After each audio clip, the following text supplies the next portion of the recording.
hanging out here again in Newark. We saved this one for you. This is what went into the can, they call it in broadcasting, which is an interview that you can air anytime you want. Even though we recorded this one in early November, I'm not sure when you're getting it, but this is some good information here. The guy with me now is Marc Minutolo. They call him Mr. Smooth. Good nickname, by the way, as far as nicknames go. He started racing back in 2006, got a couple of starts in. Since then, he has amassed 95 wins over his career. He's hoping to hit 100 this year. He joins us from the family business, Big Mike's Auto Repair. Yep. Right out here in Newark, New York. First of all, how we doing, man? Very good, very good. Like I said earlier, it's a beautiful day. It is a beautiful day. Early November. It's 50 degrees. We're not shivering. We're wonderful out here today. Again, big thanks for SuperGen Products for setting this up for us today. They allowed us to come out here today. Special Racer special going on right now. 9,000 generator. Special price there. Betting you'll get, even if you know Paul Cole. Same thing with a 4200 pressure washer. Just tell them you want the Racer special from Doug, and they will take care of you. So let's go all the way back. 2006. You were how old at this point? Actually, I think I was still 14. Okay. And you grew up around this because your dad, Mike Minutolo, obviously Yes. Big Mike. So this is something I would imagine, since you were old enough to even know what a race car was, is something you probably wanted to do. Yeah, a lot of just watching them and always being at the track and watching this car. And I actually, there was a choice between two cars, and I picked his old car that he made a lot of history with over at Canandaigua, and I chose to.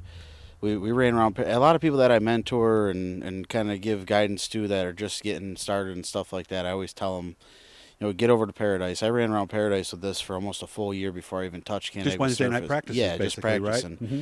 And it sharpens you for sure, and so we made a couple appearances at the end of 2006, just kind of came out just to be on the track with a bone stock motor, and then the last race we had a race motor in, and we did okay. We got second in the heat, and I think we got sixth in my first ever, in my first feature with a race motor in, and the following year, 07, we followed it up, and we ended up winning, I think, 2 times and won a championship my first full year. In Really? Yeah, it was awesome. It was So all back that in practice really 07, did pay off, because I've always said with really any form of racing, I know asphalt, I know they do have practice days, but for dirt, you can't simulate race day conditions, so being able to go there on Wednesday obviously made a huge difference in your learning curve. Yeah, and plus it was really small back then. It still is small, but back then, I mean, it sharpens you.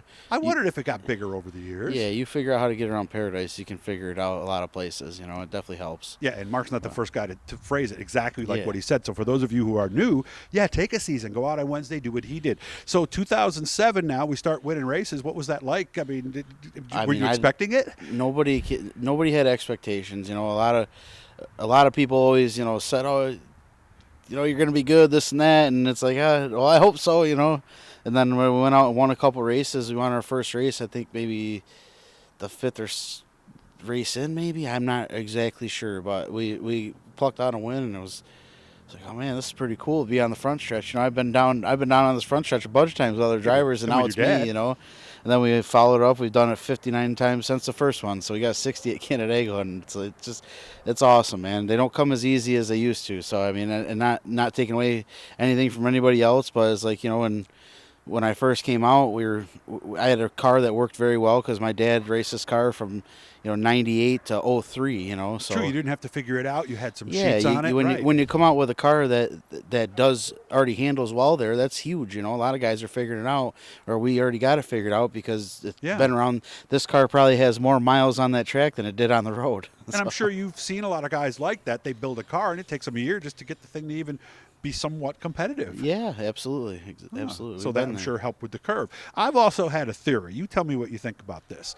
I've always said that sons of racers pick up stuff when they're at the track when they're 5 years old, they're 9 years old, they're 12 years old, that they don't even realize they're picking up, because it always seems like you guys, the learning curve is a little more accelerated than somebody who doesn't come from that background. Do you agree? Yeah, I definitely agree, because I used to be on top of, I'd had the points figured out before the website did.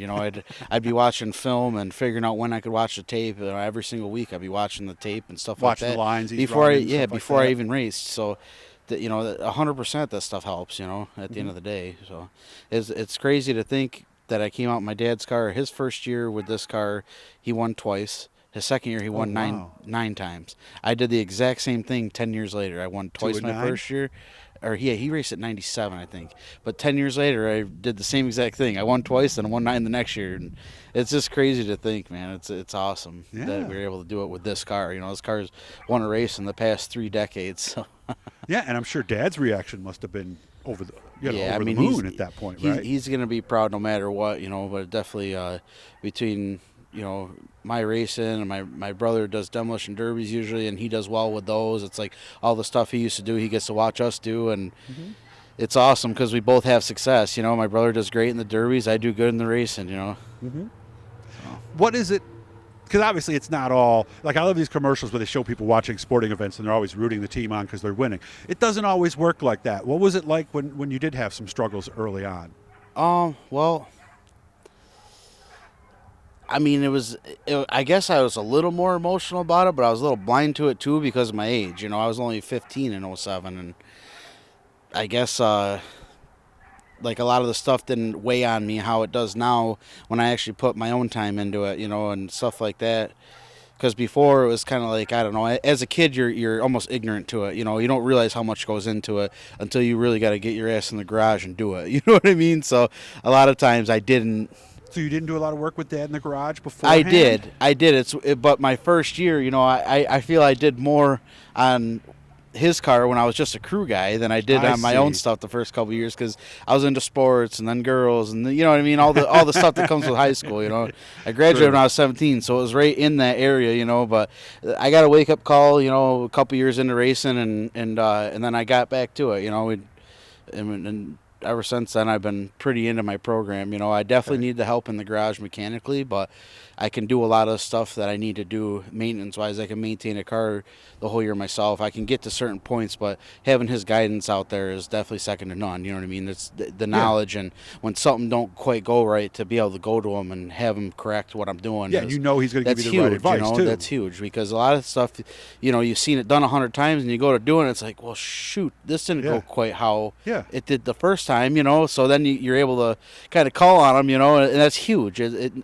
Anybody that has guidance like that, whether it be a really close friend or a parent or a grandfather, this, that, they can tell you the same thing. It's huge to have that extra hand out there that has the knowledge, Speaking of knowledge, what's the tougher part? Learning how to drive the race car or learning how to work on it and get it to do things as the car changes and starts to do things you don't like? I guess that could go both ways. It depends. If you're one of them drivers that you've always driven, nice equipment and stuff like that, like if you get into a car that's not so top notch, then you're going to struggle, But as far as maintaining the car, and I mean, I got my own routine, so I mean, I'm going to say, well, yeah, that's a little easier, But we've always ran older cars, so I feel like when I get into something a little newer, it's easier. You know what I mean? It's like riding a bike to me. To me it is. And I'm not taking away from our equipment at all. It's just it doesn't. It's older, you know what I mean? We drive older stuff, and we do well with it, and we've always done well with it, so I'm happy with that. Of course, winning is obviously the ultimate excitement, but there's lots of other little things that happen that maybe people don't know. Maybe, you pass a guy you haven't passed for the first time, and it took you 3 laps. There's a lot of other little exciting moments that happen that maybe the fans miss, isn't there? Yeah, absolutely. And I've been doing it for 14 years, and even this year when I finished in the top 3 at Canandaigua against guys, and not taking anything away from them, but I know how much they're invested and how much I'm invested, and when I can beat a car, that's got a lot of money invested, that's a it's not a win, but it's a win. Yeah, it makes you feel it's good. A personal win. When you can beat a guy that has great equipment. And it's not like they're denying that they have great equipment. It's just it's good to beat them sometimes. It is. That's the reality, guys. I hope you liked this. We were out here in Newark today. We want to thank Paul Cole, like we said, and SuperGen Products for helping us out. Hit the blue E, subscribe. I know Mark subscribed. I think you were one of my first subscribers way back in 2020. Keep in touch. Say hi to Dad for me, and I'll see you at the banquet real soon. Awesome. Thank you, Doug.